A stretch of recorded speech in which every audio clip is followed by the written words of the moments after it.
Hello guys, in this video I'll talk about spread operator. This is one of the most asked interview questions of JavaScript, and also spread operator kind of helps a lot while coding, and this is one of the most used concept in JavaScript. So first of all, let me discuss that what is spread operator exactly. So spread operator was introduced as part of ES6, uh, which is ECMAScript 2015. So we can say that spread operator is simply uh, three dots or three periods or ellipses.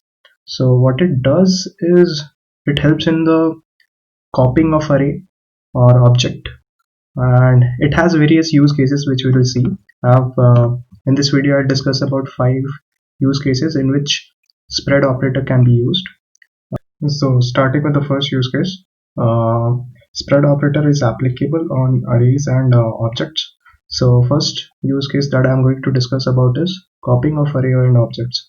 So let me declare an array. I'll define it with some values. Let me define it with 11, 12, 13, 14 and 15. And now I'll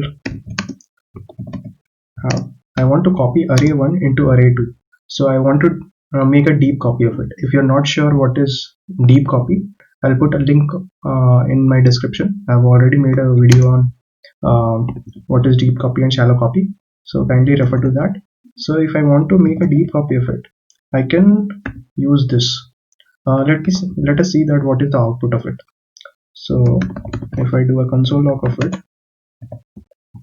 array 2, so we'll see that we get all the elements in the array 2, 11, 12, 13 and 14, 13, 14, 15. So we have got all the elements of array 1 into array 2. Similarly, if we want to do or copy the objects, so what we can do is I'm declaring an object with, okay, let me make it in one line. First name as Rohit, second name as Anand, object 2 is equal to, if I want to get all the elements of object 1 into object 2, if I want to make a copy of object 1, so what I can do is use the spread operator, just 3 dots with object 1. I'm sorry, this is object 1. So if I console log of object 2, object 1, object 2, sorry, then let us see. First of all, I'll comment this. What do we get? So we get what object 1 we copied in object 2. So now this is how we can copy one object into another object. Let us move to another use case, which is concatenating. So taking an example of this array, if I want, and I'll declare another array, array 2 is equal to 21, 22, 23, 24 and 25. Now if I want to concatenate these two arrays into a third array, so suppose there is a third array in which we want elements of array 1 and array 2. So what we can do is we can make use of spread operator in this way, array 1 and array 2. So elements will be copied in the form in the order in which the spread operator has been used. So array 1 and array 2, so the sequence would be first all the elements of the array 1 and the elements of the array 2. So if I do a console log of array 3, so what we'll get is elements of array 1 and elements of array 2. Array 1 is spread 11 to 15 and array 2 21 to 25. So this forms a new array which is stored in array 3. Now let us do with this objects. So let us take this object.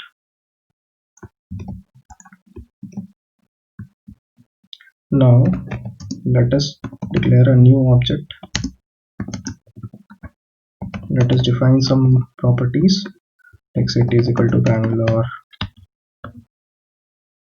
Now if I want to concatenate it into a new object,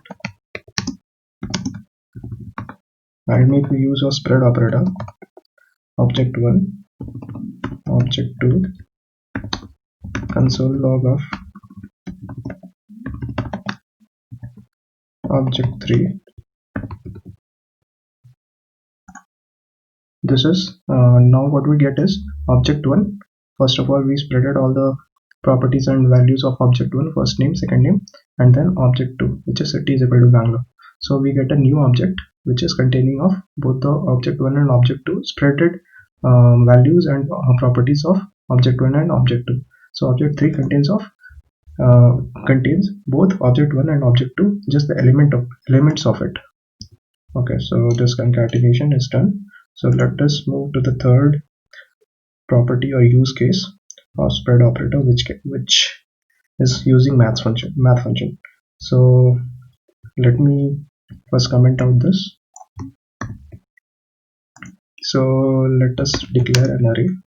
Let us declare a new array. Array 1 is equal to let us take some random values like 56, 82, 76, something, 90 to 92, some values.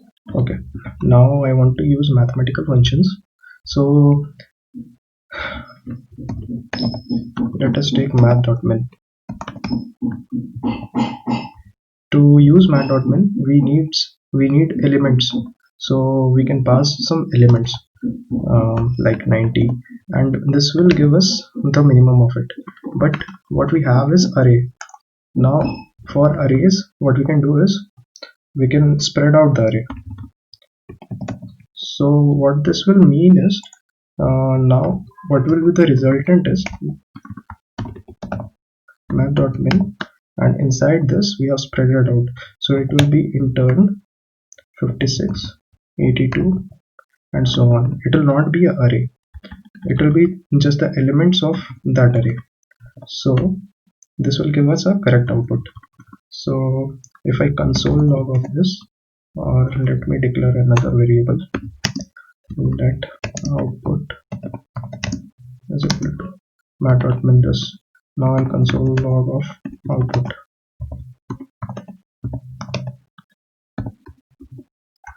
Now if I refresh this, I get 34, as 34 is the minimum element. Similarly, we can use max function here, so to get the maximum of this array. Okay, so this is the third use case. Okay, let us move to the fourth use case, which is adding an element to the list or properties to the object.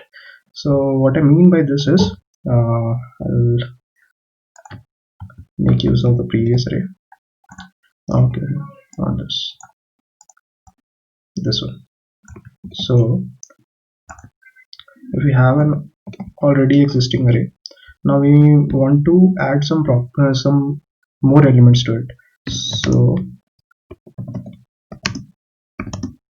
what we can do is we can spread out all the elements on the array 1. Now if we want to add some more elements like 16 and 17, so we can add here, we can just append it or concatenate it. So now what this will do is, if we console log of array 2, we get this as an array of 7 elements, which is the initial 5 elements of array 1 and 2 added elements in the same order in which it is represented, 16 and 17. If I remove this from here and I add this in the starting, just so what this will do is it will also have 7 elements, but 16 and 17 will be in the first and second position. Similarly, if there are two arrays, what I mean by this is, if there is another array 2 is equal to 21, 22, 23, 24, 25, and now array 3 is equal to array 1, array2, and some more elements like 67, 68. So what this will result into is okay, I'll have to do console log of it. Console log array3. So this will result in array1 completely, then array2 from 21 to 25, then the added elements. If I remove this from here and I put in between, so this will result into 61, 67 and 68 in between.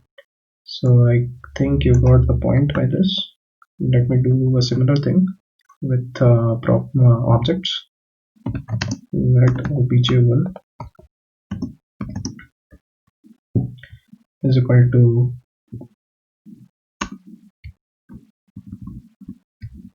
let us take the same object.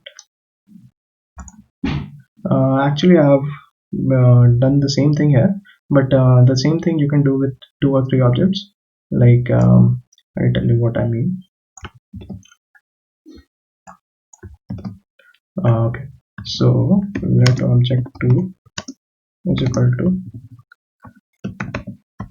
spread operator object1, and then I can, in this array only, in this object only, I can define city is equal to something like Delhi. So it will have 3 properties. Okay, so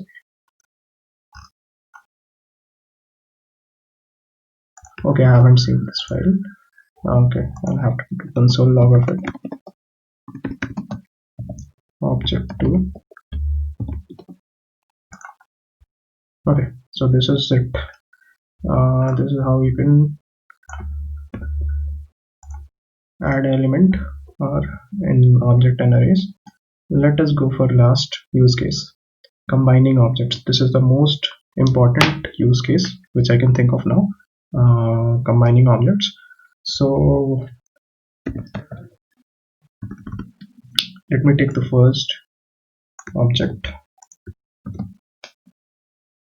Okay, now if I take another object,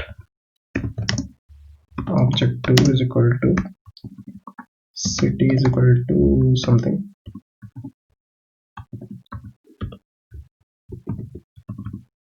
Delhi, and I declare another property with the same name. This first name is already used in object1, so with the same name I'll do Jaunty. Okay, so if I declare another object, object3 is equal to, now I use spread operator of object1 and then spread operator of object2, then guess the output. What will be the output? So what will this do is, objects are nothing but maps. So if same object same property names are used, so the last property will be retained. So if I console log of it, then first name will now be replaced with this first name, that is equal to Johnny. Okay, so similarly in this, if I do another element, like if I use another first name and this time I declared by Bruce, so now this first name comes at end, so this will replace the first name from object1 and object2, and the resultant object will have Bruce as the first name. So this can be used very efficiently. Thanks a lot guys. If you like this, if you have learned anything from this video, just press the like button. Thanks a lot.